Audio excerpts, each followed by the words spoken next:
Hey, thanks for checking out our show. If you like what you hear, we have tons of additional content at patreon.com/themedialunchbreak. Do you get a haircut? Your hair looks different. What's it to you? I like it. I got a haircut today, too. We both got haircuts for each other. Oh, my gosh. Well, in that case, yes, I did. If you like it, I got a haircut. If you don't, I did not. Okay. All right. I can go with that. I like it. Thank you. I like it. I approve. I think it's a good look. Yeah, I think so. It makes me taller. Well, that's always a plus. Yeah. That's the only two things that I spend money on. Haircuts and shoes. Platform shoes. Only things that make me taller. Yes. That's a good idea. Toilet paper, I can find used toilet paper for free. Everywhere. Yeah. All right. It's all over the place, man. It's on the bottom of shoes. Absolutely. It's in the bottom of sewer lines. Mm-hmm. Dive right in there. Yeah. That's fine. Hold your nose. Think of England. We started off just banging on this one. Just Bangers and literally mash. right into the gutter from moment Into one. the sewer. Into the sewer, Yeah. which is worse than the gutter? It is worse than the gutter, unless you're looking for toilet paper. Nope, then it's the best spot ever. Yeah. Yeah. How are you? I'm good. Other than with a fresh new dew. I'm tired. I'm exhausted. All right. Why do I keep asking? It's the same every week. It's the same answer. Yeah, it's the same answer every week. It's getting better. It's getting better. One day at a time, man. That's parenting for you. One day at a time. Yeah, and sometimes not even that much. Yeah, not even that. The other night, Ryder woke up in the middle of the night. Actually, not in the middle of the night. At like 9:30, middle of the night. What am I saying? Well, for us.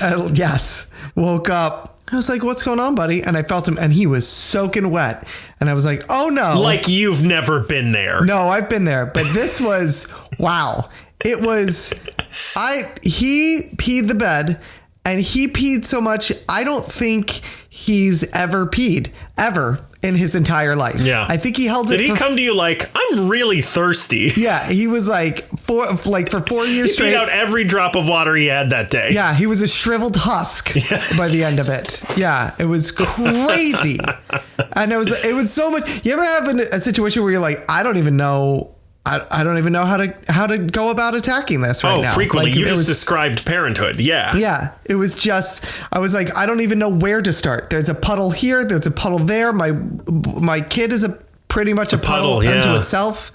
I don't even know what to do or where to start or how to do this. Yeah. So I didn't, and I let it go. And it just dried on the floor that way. Here's what you do. Yeah, you get the key to the door. And I walked out and I locked it behind me. Click. Yep. Exactly what I did. Yeah, it's like learning to ride a bike by just pushing them. They learn to swim by just dropping them into the water. Yeah. They learn to stop pissing themselves if you just lock them in a room with their piss. Yeah. Don't do this. We're kidding. We're joking. I texted Sarah and I said, boy, is there a surprise? Yours now. Is there a surprise for you when you get home? And she didn't take it the way I thought she was going to take it. No? No, she was pretty pissed. Pun intended. She was pissed. Didn't mean for that one. Just walked right into it. Walked right into much it. like walking into a puddle of piss. Yep, exactly. How are you? Great. Yeah? Yeah, I'm doing good. I have not been sleeping very well just because I don't know. Yeah, I don't know what's going on. All cylinders. I like it. Yeah. Yeah. But then maybe 2 days ago, 10 hours of sleep. And I feel like I already know the answer, but you're listening at home. Yeah. People listening to this. Yeah. You ever not sleep for a while and then you get a lot of sleep and you're like, oh, it's like you're entering like the fourth dimension. It's like everything is in high definition. Yeah. The frame rate picks up a little bit and you can see more and things are happening differently. It's very strange. It is. And sometimes I don't like it because I'm like, I feel really out of control right now because it's like too vivid. Yeah. Well, it's interesting too, because it feels like all of a sudden you have like psychic powers. Yes. Like I can't remember what comedian it was, but there's a comedian who talked about quitting weed. And he was like, for the first few weeks after that, I thought I was psychic. Like I'd be like, where are my keys? Oh, they're in my pocket. How did I know? Oh, yes. And it does feel a little bit like that. Yeah. Like, wait, how did I remember that the door was unlocked? Or like, how did I remember all the things? I forgot my list for the grocery store, but I just remembered everything I need. And more. And more. Yeah. Yeah. I know that feeling for sure. So that's where I'm at right now. Amazing. I envy you, my friend. I've been doing the auditions. Yeah. How are they going? I have yet to be cast. Okay. So they're going great. Yet to be cast. Excellent. Excellent. I'm going to level with you. Yeah. I've seen a lot of these casting directors over the past couple weeks. Mm-hmm. I have not found anyone to cast me. Really? Interesting. Yeah, I've been trying. You know what? It's a mutual thing. Yeah. I haven't liked them. Yeah. No. As much That's for what the I role gathered. Yes. of the person who would pay me. Right. To act. Yes. Absolutely. To be fair, today was actually one. Like, I make that joke, but they were like, hey, we don't know where the casting director is. Awesome. That's a good start. Yeah, so we just waited for like 30 minutes until somebody stumbled in. Yeah, and mumbled something incoherently and then was like... Yeah. And in the middle of your monologue, you just went, show me your tits. And then, Jesus. And you did. I did. Yeah. All three of them.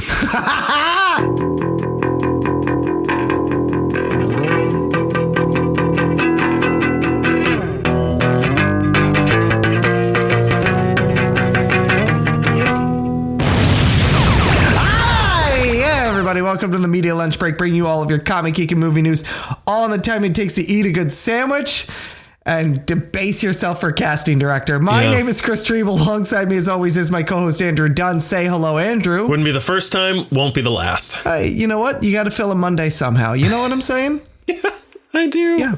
I sure do. Should we get this ball rolling? Yeah, let's get this balls deep. Yep. Or whatever you said. Whatever I said too. Chris. Yes. If I had a nickel for every time a movie came out in 2025 about a dystopian United States that forces people to travel on foot or else forfeit their lives, that's based on a Stephen King novel published under the pseudonym Richard Bachman roughly 45 years ago, I'd have 2 nickels. But it's weird that it's happening twice. The Long Walk tells the story of 50 young men who have all volunteered for a government program that will grant any wish to the last man standing in a never-ending walkathon. They literally walk till they drop. Now, Chris, I know what you're thinking. You had me at 50 young men.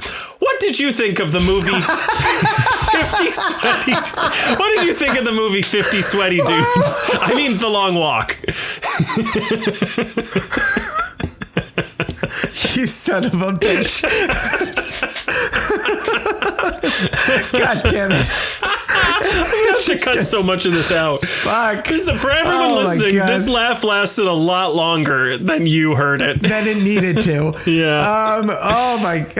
Especially for something that's not even a joke. It's not. It's such an asshole. Wait, is there something wrong with being gay? You find something wrong with people who find men attractive who are also men? I hate you. I hate you so much. Get in line behind me. And 50 men.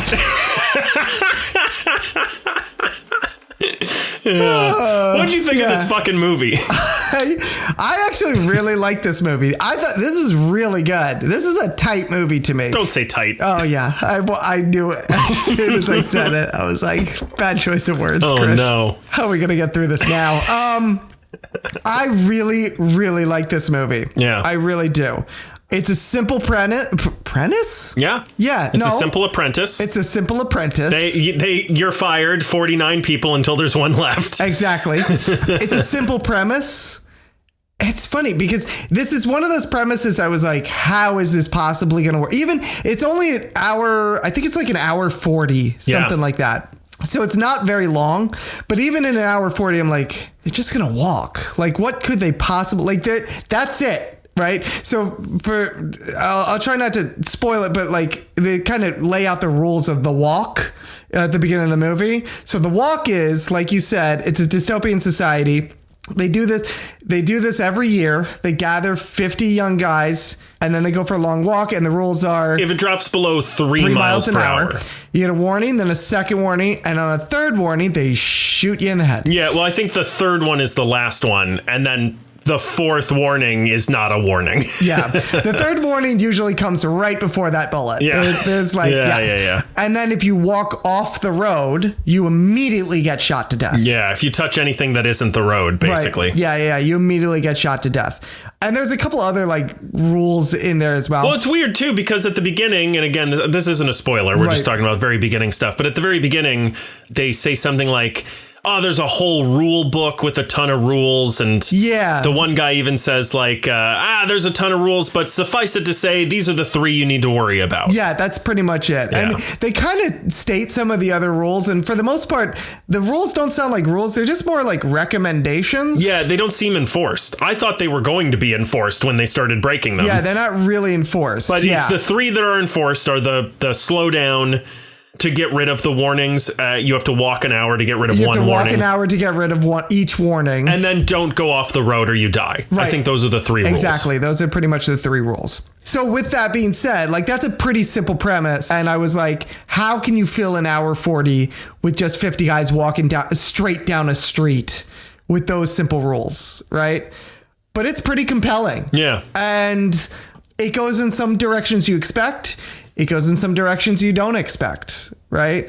Basically, I've been describing this as like, if you imagine Stephen King doing the Hunger Games. Yeah. This is the movie, pretty much. Which, by the way, first of all, the director of the movie directed the last 3 Hunger Games. That's so right. This guy knew what he was doing. Yeah. Also, this just, if anyone's like, Stephen King's just copying the Hunger Games, this book came out way before the Hunger Games. It sure did. This is actually, I read this. This was Stephen King's first book. It wasn't published first. Right. It was the first book he ever wrote. He wrote it at 19. I also don't think it has a whole lot in common with the Hunger Games. I've seen a little bit of that, too. I think the only thing this movie has in common with the Hunger Games is that it's a dystopian future where people are competing for nothing, basically, for bragging rights and celebrity. Yes. And the director is basically it.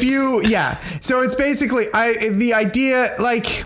I guess the similarity is like it's a dystopian society. They do this yearly thing where they gather young people up and kill them. But even I don't know if have you heard of Battle Royale, the Japanese movie? No. That was a very, very famous movie that I think Hunger Games is based on, which is like a dystopian future where like teenagers are brought in to fight each other and only one of them can last or can remain or whatever. Yeah. And then, by the way, if you win the long walk, if you're the last of the 50, you get 1 wish and riches beyond belief, basically. Yeah. They don't state a number, but it's just like they basically like are going to take care of you for the rest of your life. Which is interesting, too. There is a part, and again, this isn't really a spoiler, but there's a part where one of them says what their wish would be. Yes. And the other person says, well, why don't you just wish for like enough money for that? And I'm like, is it not enough money? Like, because they're also getting a lot of money. Right. They're also getting a lot of money. For me, that's a little wishy-washy as well. There's like a little bit of like, wait, how much money? How much is it worth? What can you buy with it in this horrible place? Yeah. After you get all this money, like what's left to buy? Yeah. Because they do walk through this and it's a lot of like just middle America nothingness, like small town nothing. All the towns seem to be ghost towns. Yeah. They kind of state at the beginning, literally the first scene over the radio, that like some sort of war, like a second civil war happened. Yeah. And that's how we got to this point in time.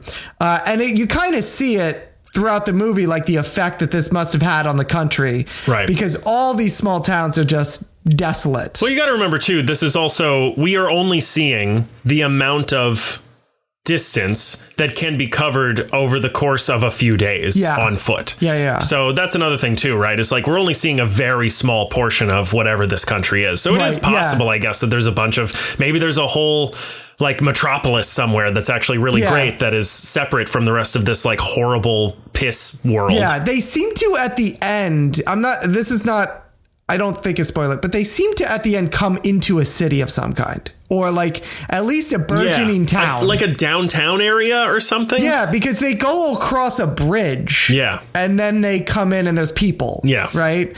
So I don't But I think I read a little bit of like what the book was like, and just to give it a reference, although this is, I will say, very different from the plot of the book. Yeah. I wouldn't say very different, but it is there are some differences. Yeah. Yeah, there's some differences. Some notable differences. In the book, they actually state they start at the Canadian border in Maine, and I think they get to Massachusetts. So it's actually like, if you think of it countrywide scope, it's a really small distance, actually. Well, also in the book, they're going at least 4 miles per hour, which is, so they're not going possible even less for that distance long. They're going even less distance in the movie. But yeah, I think the cast in this is really tight.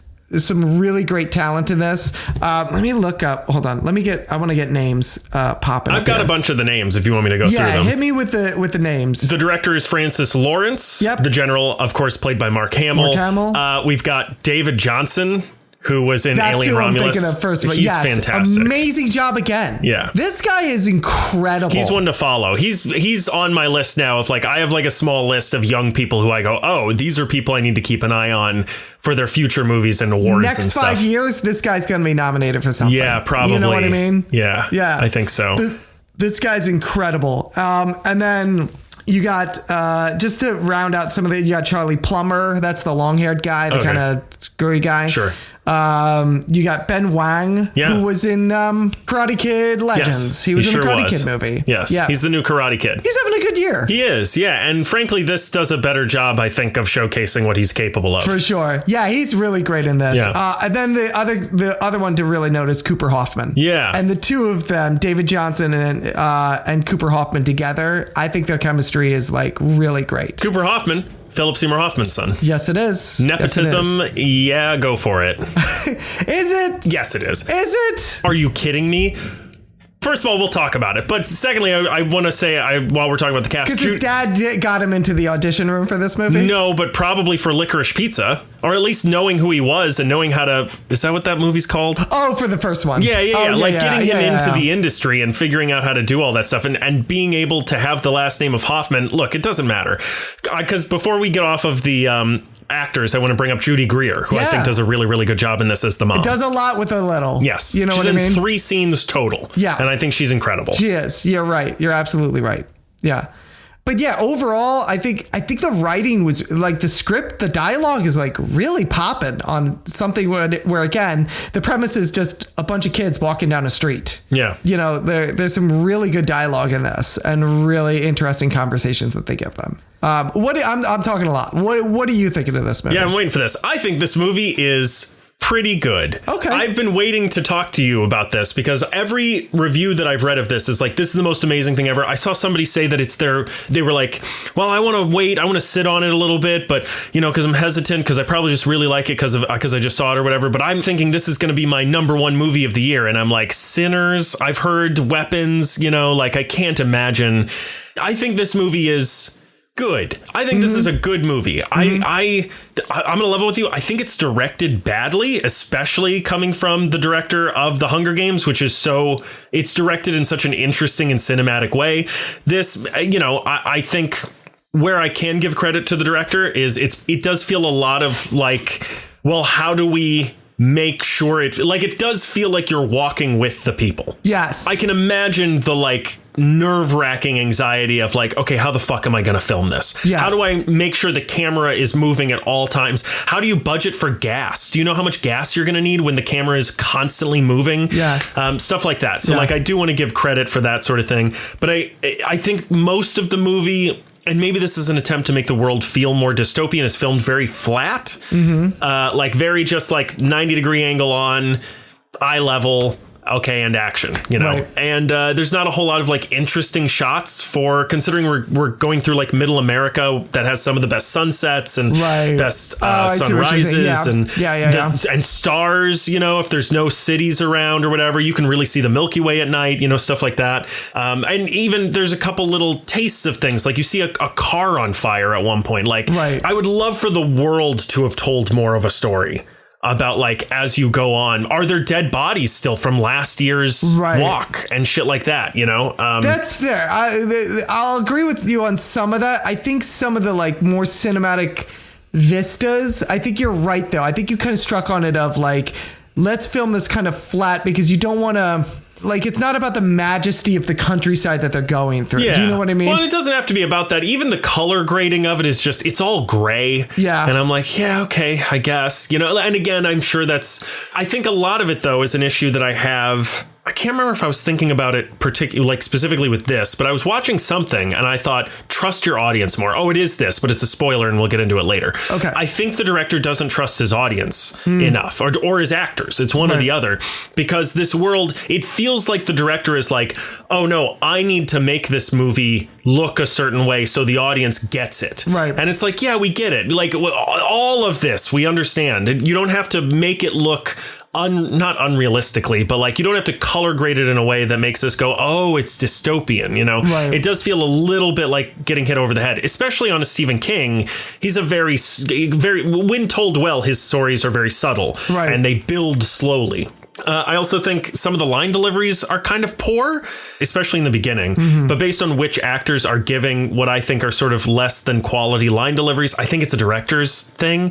I think he's just having them say things or choosing in the editing room things that are kind of strangely delivered lines. I can't think of off the top of my head, but it was a note that I put at the very beginning while I was watching it. And last on this directing note, the characters seem like, and again, this may be a writing issue, or, you know, again, maybe it's that same issue and it's just the director doesn't trust either the audience or the actors enough to convey this. But it does feel like none of these characters had any idea that people would actually die in this, even though this is something that happens every year.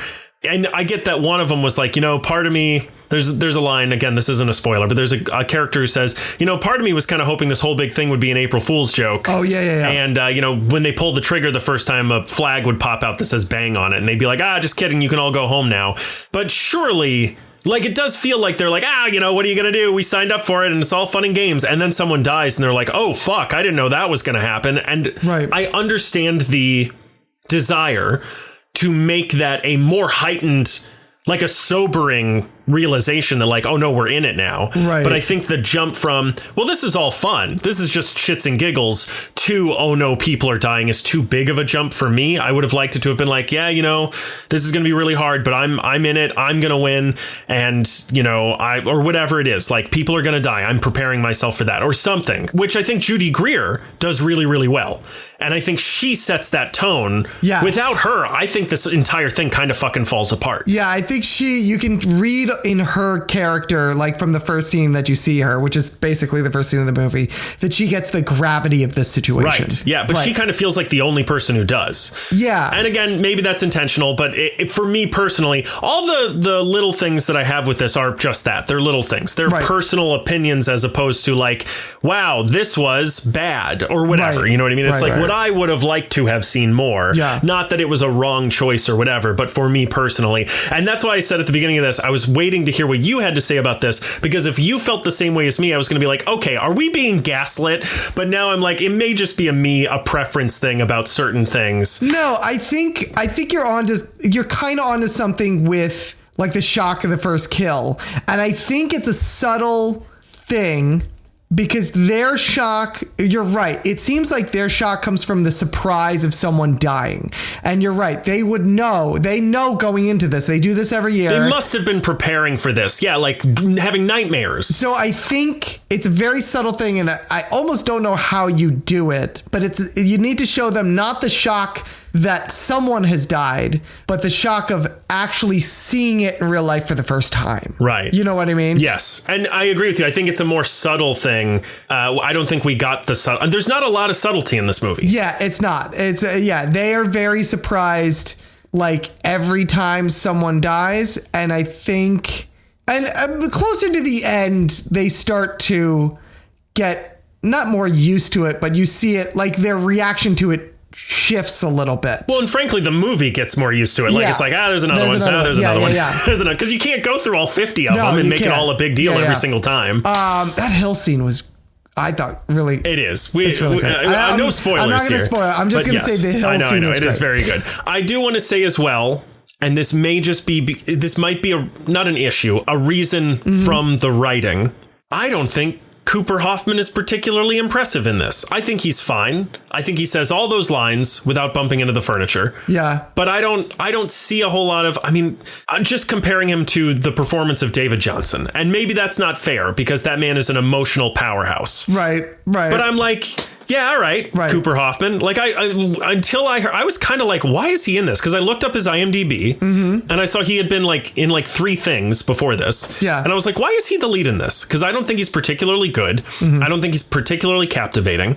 And he doesn't have a whole lot of experience. And then I was like, oh, he's Philip Seymour Hoffman's son. And I'll add as well, if you think that a man with that, I'll just say it. If you think that a man with that body type can break into a leading man role in Hollywood that young, it's just very unlikely unless you're really, really good. Yeah, I understand what you're saying. Now, I will say I didn't see Licorice Pizza. I did hear very, very good things about him in that. He like was, I don't know if he won awards for it or was nominated for a bunch of Golden Globe, I think. And it was his first movie. Okay. So he's probably very, very good in that. But in this, I'm just like, and again, like I said, this might be a writing thing. I just don't think there's that much for him to do here. No, I think he has a little more to do than you do, but I do see what you're saying. I'm not disagreeing with you. Maybe that's the issue is I don't see. So like maybe what he's doing is too subtle for me. Because like I'm both complaining there's not enough subtlety and here it's too subtle, I guess. Something. Yeah, I think he bounces off of other characters very well. Yeah. I think. Okay. Oddly enough, I think his weakest moments are when he has like sort of introspective, his monologues, introspective stuff, which is really kind of. I'm debating if I want to say this. It's hard because it's like we keep saying like no spoilers, but like this movie is like a kind of subtle movie where it's like, how much can I not spoil because it's about dialogue? Yeah, I mean, it's about 4 dudes walking. It's about 4 dudes walking. So if I start talking about all the conversations they have, that's kind of the spoilers. Yeah. But there's one in particular where I was like, I mean, maybe this is just me putting this on him knowing who he is. But there's one monologue in particular I was like, oh, you should be able to nail this. Like you can draw from your life. And I know you can draw from your life because we all know who you are. Yeah. I didn't before I saw it, though. Right. And it didn't quite like land as hard as I thought it would. And that might be, like I was saying, that might be a director/editing thing. Right. Maybe there are better takes. Yeah. But I think like I said, he in particular, when he's on his own, you're right, not as compelling.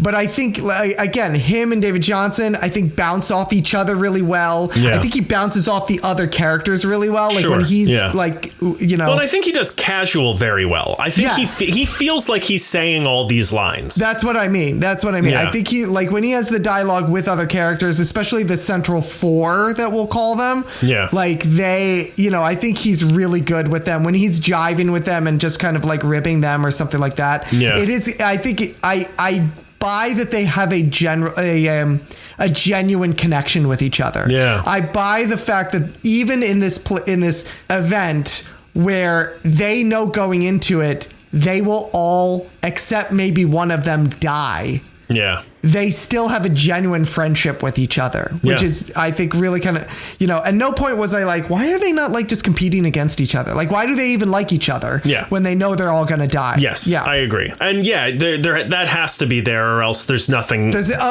no movie. There's no reason to watch these characters. Yeah. And I think that Stephen King does these. You've seen 90% of the movie The Mist. Actually, I have seen all of The Mist now. Okay. Yeah. I vaguely remember you saying you finished it eventually. But yes, I did. Stephen King does bottle stories very well. His stories, because they are so character driven, if you close them into a confined space, that's where they start to show their true colors and the interesting elements of their backstories and their subconscious start to come out. And I think this is a bottle story. Yeah. They're, for all intents and purposes, stuck in one place and the world is moving past them. Yeah, they are. It's a really good way to put that, actually. Yeah. Yeah. I also want to point out they are not walking 3 miles per hour for most of this. Most of it's like you see them just sort of shuffling, and I'm like, anyone who's walked 3 miles per hour on a treadmill, it's like it's a fast walk. It's a pretty fast walk. Yeah. I have to ask you, how far do you think you would get?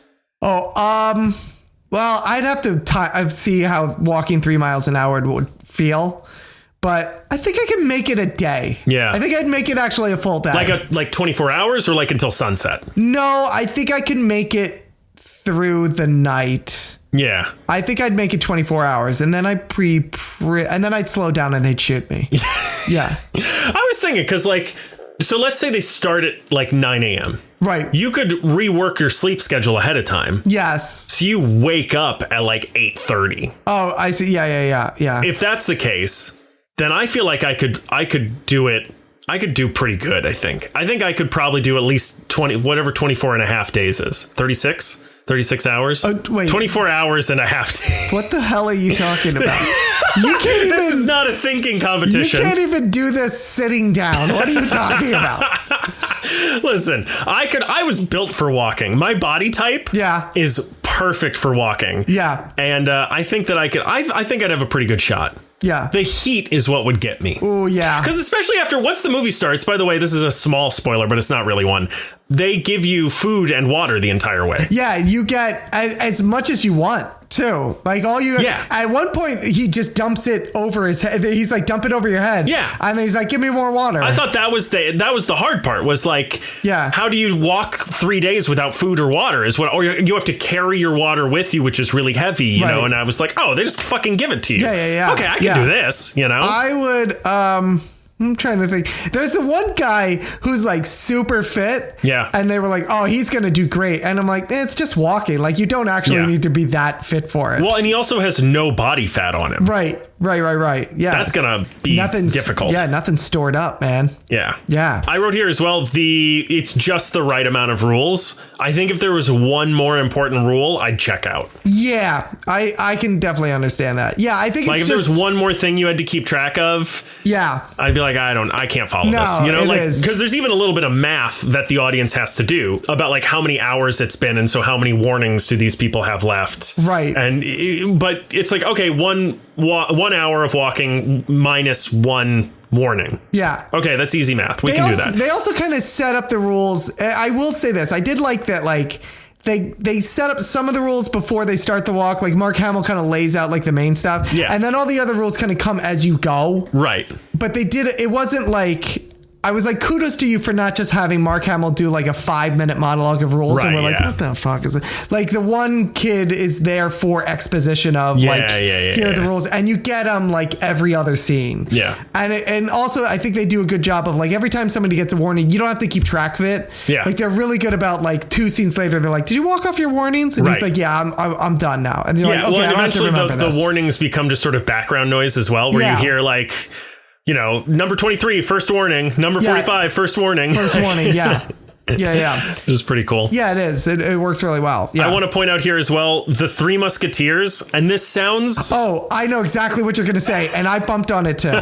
This sounds not counterintuitive, but it sounds like there's some cognitive dissonance with this. Three Musketeers is about 4 musketeers. Yes, it is.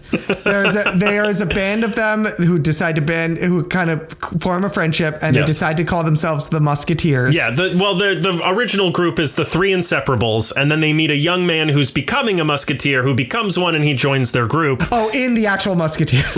Yeah. What are you talking about? I thought you were talking about the movie that we're talking about right now. I'm talking about the 3 goddamn musketeers, the Mouseketeers. Yes. D'Artagnan. Yes. It's about, and there's even one who's like, there's a character in this that feels very like, he's like, oh, I read a lot of books or whatever. And I'm like, you didn't fucking... I bumped on this. I really bumped on this. Yes. Yeah. They decide to call themselves, in the long walk, they decide to call themselves the Musketeers. And the one guy who reads a lot of books said, what are you talking about? There were only 3 Musketeers. And I'm like, you would know there are 4 Musketeers. Yeah. Well, and again, frankly, like, this makes me have more questions about the world, because there are some parts of media that have been outlawed, they indicate, in this universe. Yes. So, but they can sing certain songs. Right. They mention a lot of books. So I'm like, what? Maybe a little bit more about like what's been banned and all of that stuff. I actually liked that because I felt like I got the idea of some of the stuff that has been banned. Yeah. Like they talk about, again, no spoilers, but we're in a gray area, I think. But they talk about the one character has I think it's a wife. Yeah. A wife or a girlfriend. And it's a wife. Yeah. Named Clementine. And then they say, you know, like the song. And then they start, and I was like, I know the name of the song Clementine, but I couldn't, like, if you put a gun to my head. Oh, my darling Clementine, yeah. Right. I was like, I couldn't hum it for you off the, and then they start singing. I was like, oh, that song. Right. And part of me was like, what are kids in their 20s doing knowing this song? Sure. And then I went, oh, I get it. Their music, whatever music a 21-year-old in this world would normally listen to has long been banned. Yeah. So this is the music that they know. Right. So they would know this song by heart because it's probably one of the only ones they can listen to. Yeah. And so I was like, oh, that's a little bit of insight into the world of like how much has been banned. Right. But I'm curious about what and why also, right? Because the Three Musketeers is also about a group of people who stand up against an oppressive government. True. So would that one, maybe they just know the name The Three Musketeers, so they wouldn't have read the book because it's been banned because it's about standing up against an authoritative government. Right. Unless the authoritative government like didn't bother to actually read The Three Musketeers and don't actually know it. They're just like, it's a classic book, so it can stay. Well, that too. Right? Which I could see. Yeah. But I'm just saying maybe they know the name of it. Right. But they wouldn't have known what it's about. I see what you're saying. Yes, that's true. The last thing I want to ask about is, have you heard any of the Oscar buzz about this movie? No. I mean, I'm sure this feels like a movie that it would get a little bit of buzz. Do you think there are any Oscar nominations coming out of this? No, I don't. I don't. Yeah, I really thought about it and I was like, maybe, what's his name? David Johnson. David Johnson. Yeah. Maybe David Johnson. People have been saying Mark Hamill. No, he's barely in this. I know. And he doesn't do much. I would give it to Judy Greer before Mark Hamill. Yeah. They have almost, I think, the same amount of screen time. Yeah, but Judy Greer is working with a lot more. Does more with it. Yeah. No, I don't think so. It does, like I said, it does feel like the type of movie that would get some buzz around it, so I can understand why. You think anything like Golden? It'll probably, like, I could see them winning, like both of those actors winning something somewhere. Yeah, something somewhere. BAFTA, Golden Globe, I don't know, something. I could see a Golden Globe nomination maybe for this. Yeah. In a couple of categories. Again, this is a yeoman's feat to try and make a contest about a bunch of kids walking. Yeah. Into a compelling movie. Mm-hmm. And I think for the most part, it does that. Yeah, I agree. I think the character work is good. Like, I think these actors are doing what they need to do to make me give a shit. Right. Do you want to do some spoilers? Is there any spoilers left? I would love to do some spoilers. Yeah. I have here, there's... I wanted to handle this situation, this discussion, this point I'm about to make delicately. But I do just want to point out that there is not a snowball's chance in hell that, what's his name? Cooper Hoffman and David Johnson weigh the same. Oh, yeah. They say that at the beginning of the movie. One of them's 178 and the other one's 179. And they're the same height. And I was like, no, man. I understand what you're saying. Sorry. Yeah. The title card 20 minutes into the movie is a cool choice. I thought that was actually really good. Yeah. I forgot we hadn't gotten one yet. And I was like, oh, fuck. Yeah, here we go.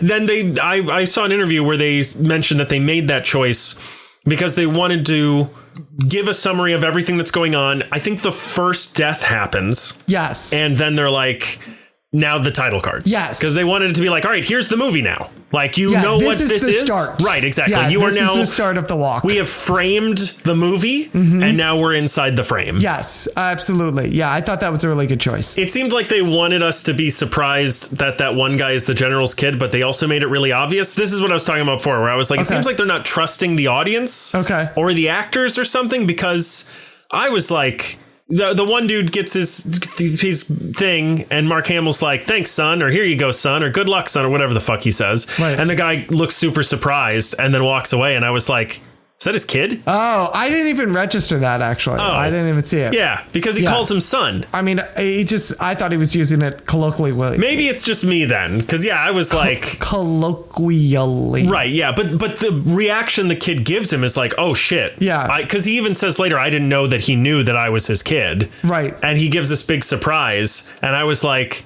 I literally was like, is that his son? You know what, though? Honestly... the Major still may not. He may have been using it. Yeah, I know. It may have been.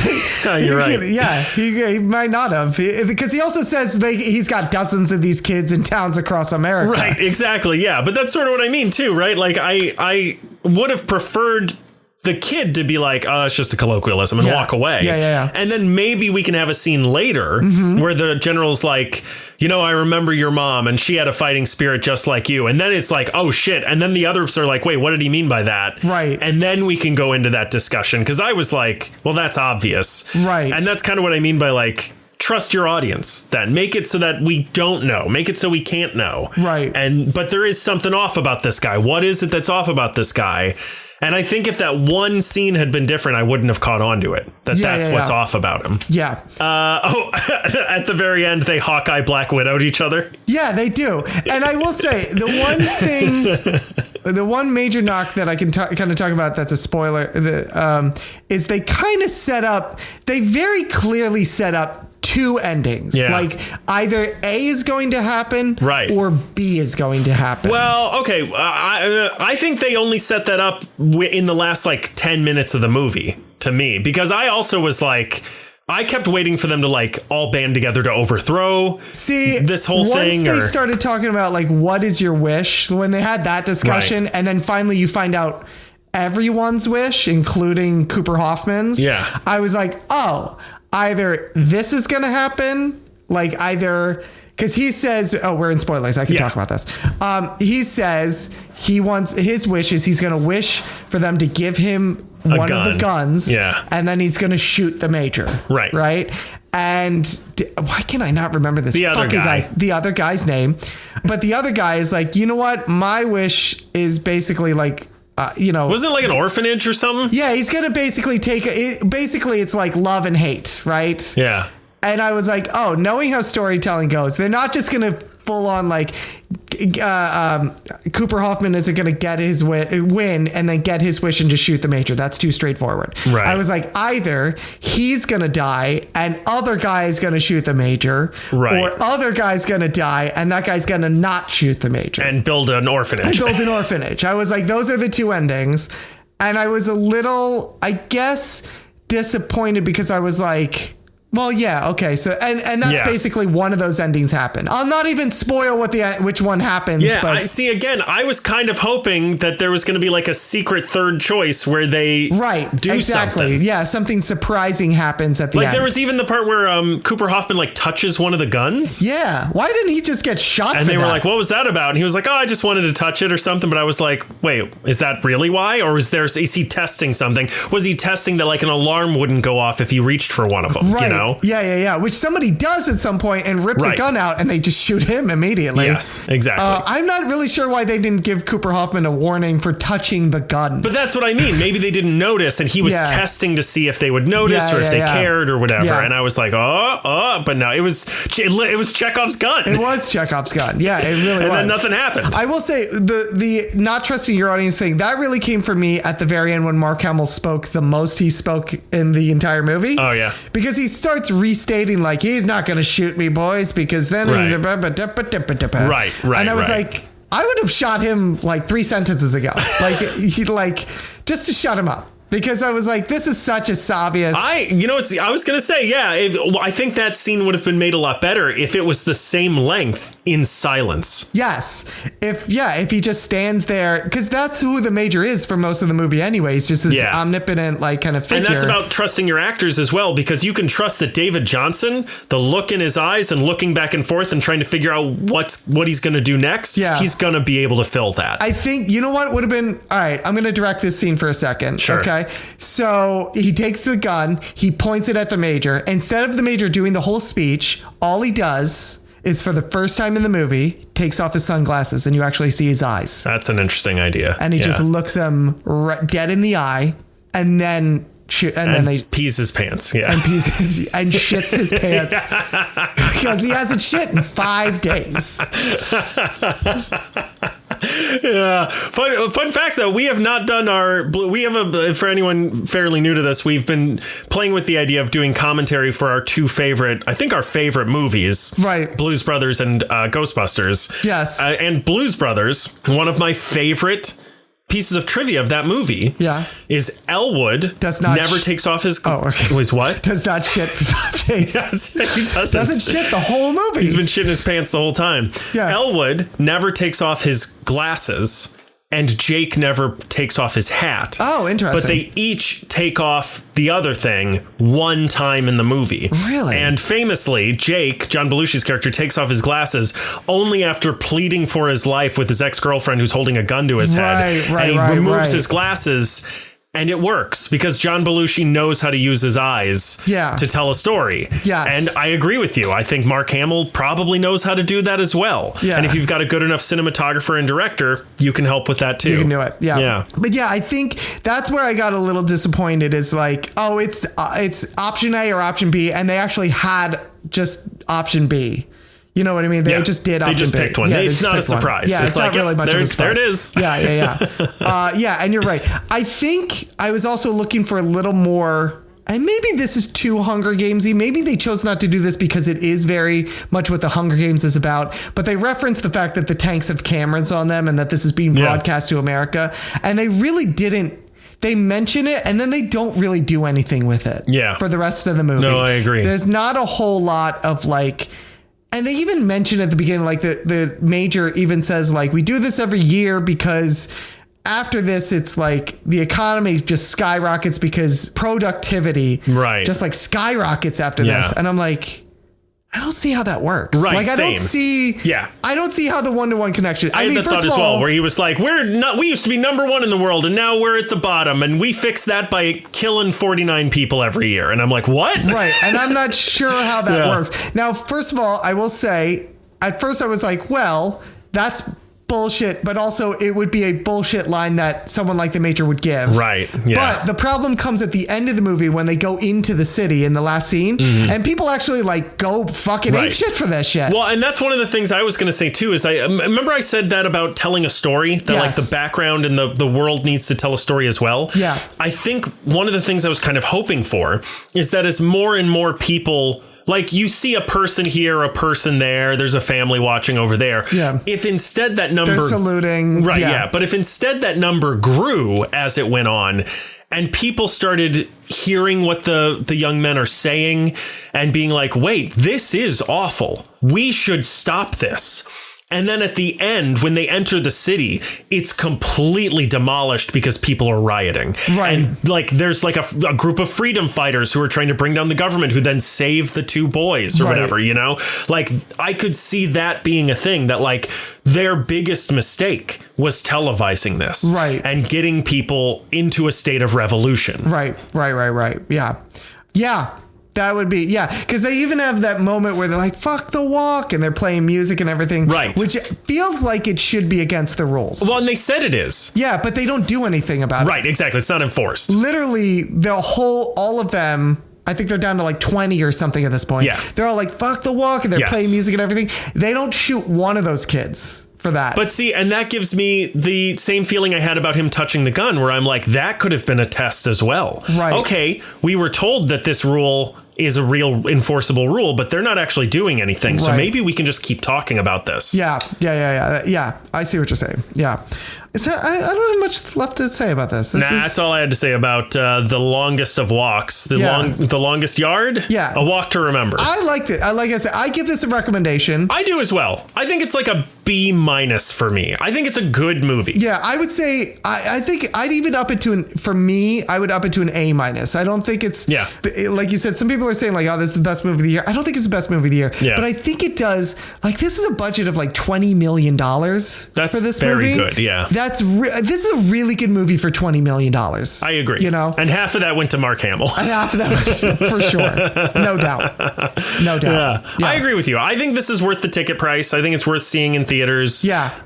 If you don't have the money right now, it's definitely worth catching when it comes inevitably to streaming, probably Amazon Prime or something like that. I will say, this is, just to warn, we didn't talk about it, but it is graphic. Like, yeah. I would say it has like 3 very graphic short scenes, because a lot of it is off screen. Yeah. But some of it isn't. And it is like the first kill is you just see it happen. Yeah, they really set the bar with the first kill. Particularly, especially after there was a very large assassination of a very famous political figure that just recently for sure in the U.S. Yeah.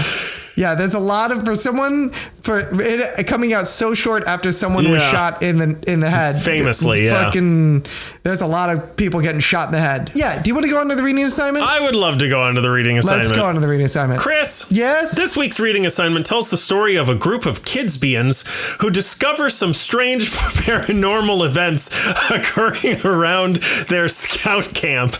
These girls set out to solve this mystery armed to the teeth with plucky demeanors, can-do attitudes, and enough autism to throw off a Tylenol study. Lumberjanes is a simple, direct, and cohesive story with interesting characters and fun relationships. The only confusing part is that I haven't heard a single Republican complain about it. Chris, what did you think of Lumberjanes?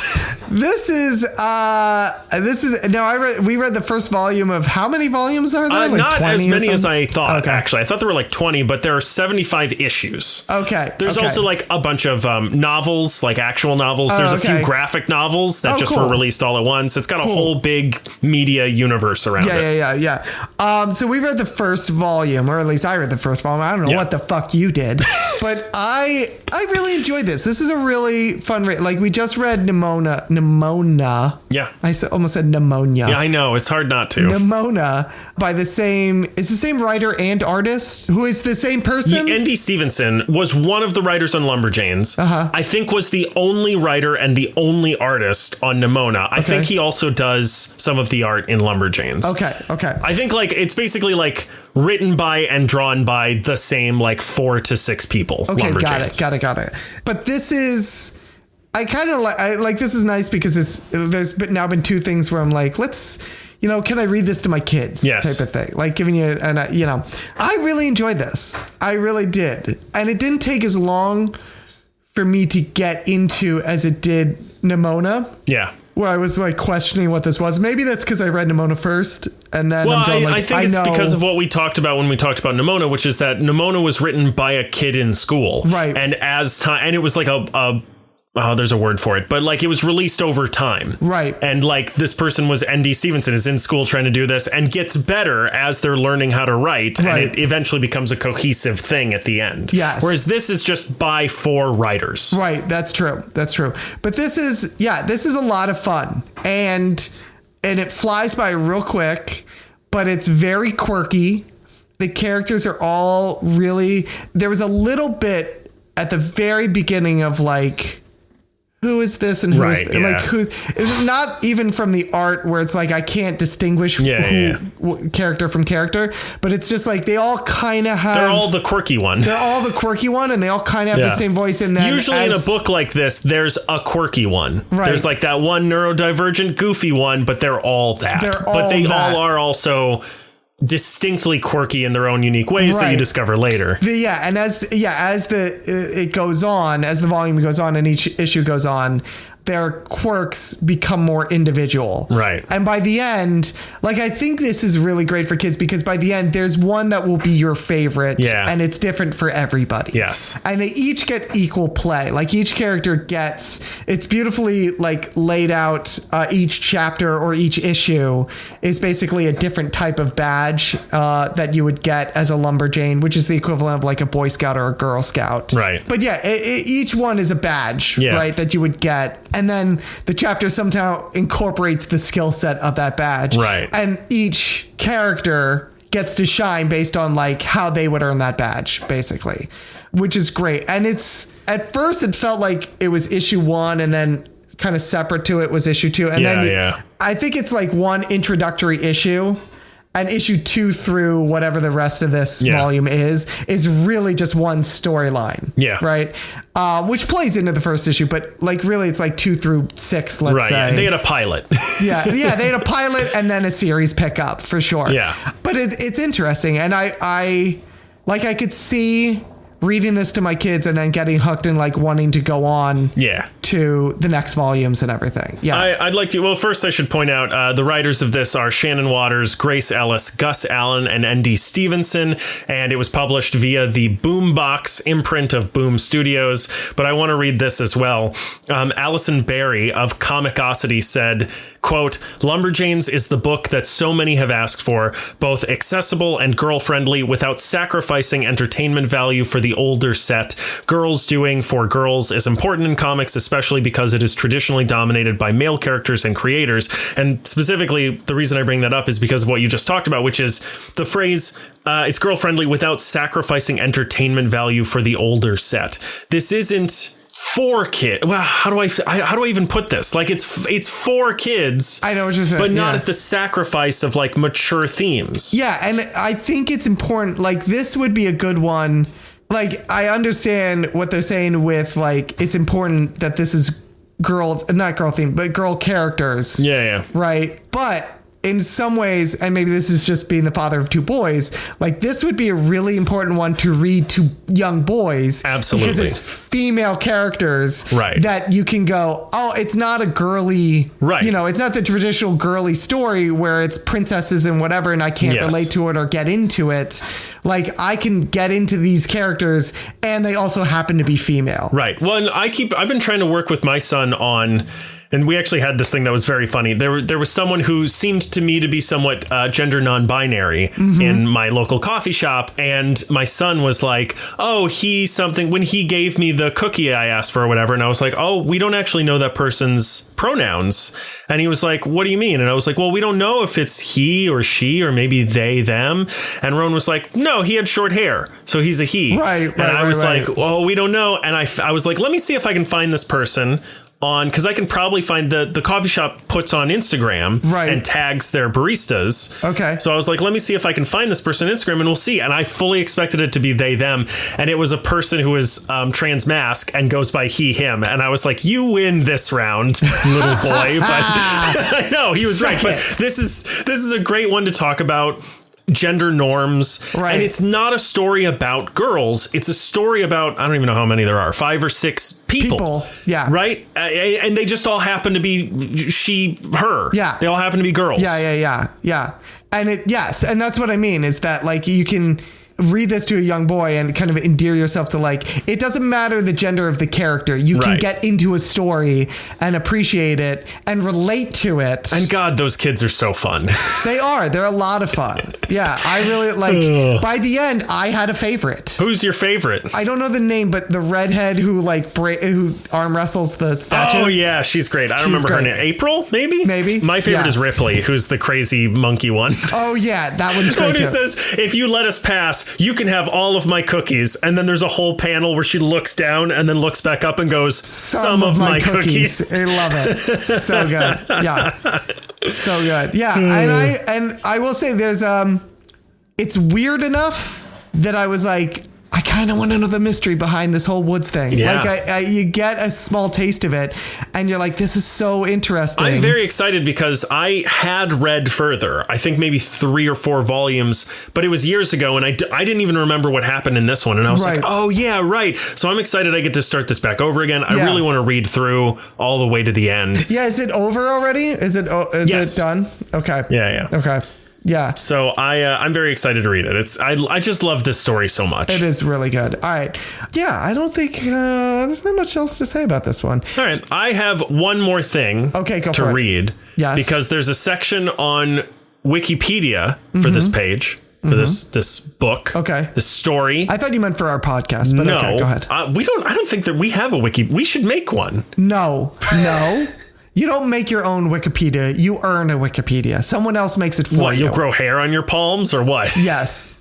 Anyway, there's a section on the Wikipedia called the film adaptation. Whoa. And it mentions that there has been a film adaptation in the works since 2015. And it's gone through a bunch of different people and they were bidding on it and blah, blah, blah. Yeah. This is the most recent update. It went from I think it started as a TV series and then it was a live action film and then it was going to be an animated film. This is the most recent update on it. On September 17th, 2025, which as of recording this was like a week ago, the writer, ND Stevenson, told Comic Book Club that the animated adaptation had ended, noting adaptations of the comic went through many iterations, saying certain issues, including corporate mergers, presumably Warner Brothers Discovery, made working on it untenable. He noted that the most recent adaptation is sort of on ice, but opined that it is a long way from dead, and that he is down to keep playing with different iterations of it with the possibility of a stage musical, an RPG, or something else, adding, quote, "Those conversations are happening. It's just there's nothing solid at this point." What would you like to see? Like, how would you like to see this manifest in another media? Based on what I've heard of Nimona, the animated film, I would love to see an animated streaming film with the same team that did Nimona. Right. Same director, right? Like whoever you had putting all that shit together, bringing it from the book to the screen. Yeah. Same people. Yeah. See, I think I'd love to see this as a series. Like, I'd love to see, or a mini series or something like that, because I do love the structure of the badges, and like, I think... Yeah, you can make an easy kids show out of this. Each episode is a different badge. Is a different badge, is a different chapter in the... Yeah, I love the idea, mostly because this feels like a longer sprawling story. Nimona starts and ends. It's just that one volume. Yeah. Whereas this goes on and on and on. Fair. And I love living with these characters. Yeah. So I would rather, like, it's less for me about the mystery of the woods than it is living with these characters. And whenever that happens, I'm like, that's a TV series right there. Yeah, well, and also the quippy nature of it, I think, is good for a series. And also, I want the chance for, there's a lot of characters in this. I want the chance for each of these characters to shine the way that they do in the comics. Fair. You know? Yeah, yeah. All right. You want to, definitely give this a recommendation for sure. For sure. For sure. Again, if you're looking for, something to read to your kids, if you got any kids, this is like any age appropriate. Yes. Yeah, this is definitely good. All right. Your reading assignment. This is one that I have also not read, but I've heard good things about it. The Power Fantasy. Who is this even? I don't even know who it's by. You know what? You'll figure it out. Right? Pretty sure I saw a porno with that name once. I made it. Yeah. That was you. Yeah, that was I didn't recognize you from the front. Yeah, yeah.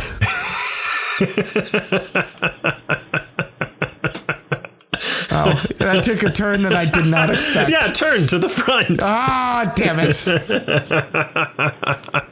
There's your reading assignment. Great. All right. Can't awesome. wait. All right. Anything else? I don't think so. All right. Hey, Andrew. What? Hey, Andrew. What? Hey, Andrew. What? Where can they find us? Well, they can find us on Apple Podcasts, Spotify, YouTube Music, iHeartRadio, Pandora, SoundCloud.com/The Media Lunch Break. If you want to check out our episodes as soon as they air, as soon as they go live, head on over to SoundCloud.com/The Media Lunch Break. You can also find us at The Media Lunch Break on Blue Sky, Instagram, and TikTok. You can also check out our YouTube videos. It's youtube.com/The Media Lunch Break. I have been editing the Mission Impossible videos. I'm about halfway done. Yeah. It's funny because I keep saying in the videos, I'm like, and this will all culminate after I release all of these with us talking about the last movie on the podcast. Nice. And I'm like, yeah, it's going to be like a year after. Yeah, pretty much. Yeah, but you know what? Yeah. Just to make it true, we'll just talk about that movie again. Oh, great. Perfect. That's what I've always wanted. We also have merch on Spring. Head over to our Blue Sky at The Media Lunch Break to check that out. Check out our Patreon. It's patreon.com/The Media Lunch Break to help support the show. You can also send us an email if you have any thoughts you want to share with us at themedialunchbreak@gmail.com, or visit our website, which is www.themedialunchbreak.com. Give us a rating and a reviewing on iTunes, SoundCloud, or YouTube. And last but not least, special thank you to Julie. Thanks, Julie. Who would easily have outwalked every single person in this movie. Abso-fucking-lutely. Yeah, no problem. No problem.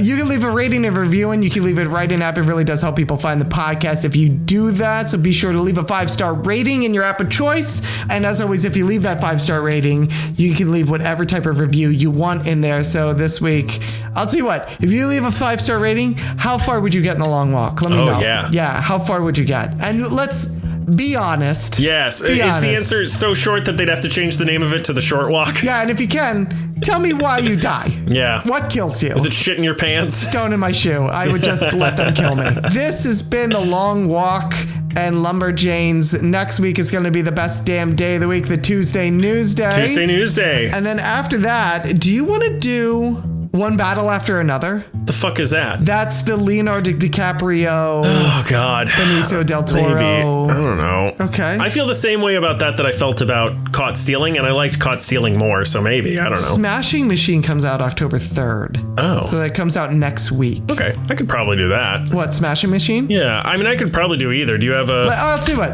I would rather do Smashing Machine than One Battle After Another. Oh, Spinal Tap 2 is out.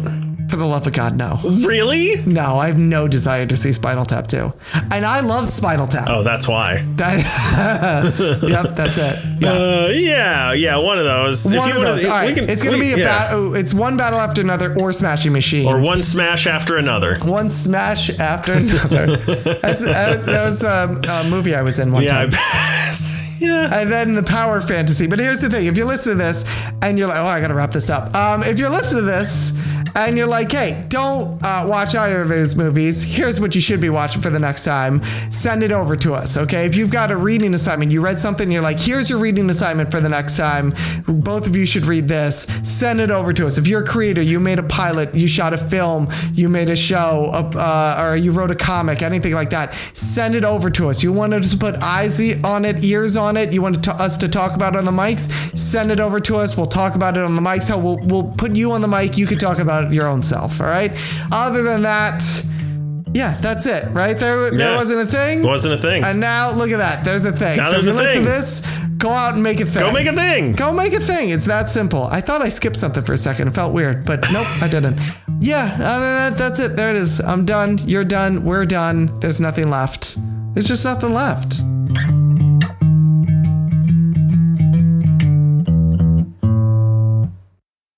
Is there something left? Did I miss something? It's been fascinating to watch you spiral. I feel like when I you missed realize something. I need to put a timer on you at the end of this every episode. I feel like I missed something, but maybe I didn't. I can't tell. It couldn't have been that important. Nope. Doesn't matter. What the fuck's going to happen if I did? Was the world going to collapse or anything? No, I don't. It looks like you didn't turn the stove off. Is that what you were thinking of? I did that on purpose. I've been huffing that gas this whole time.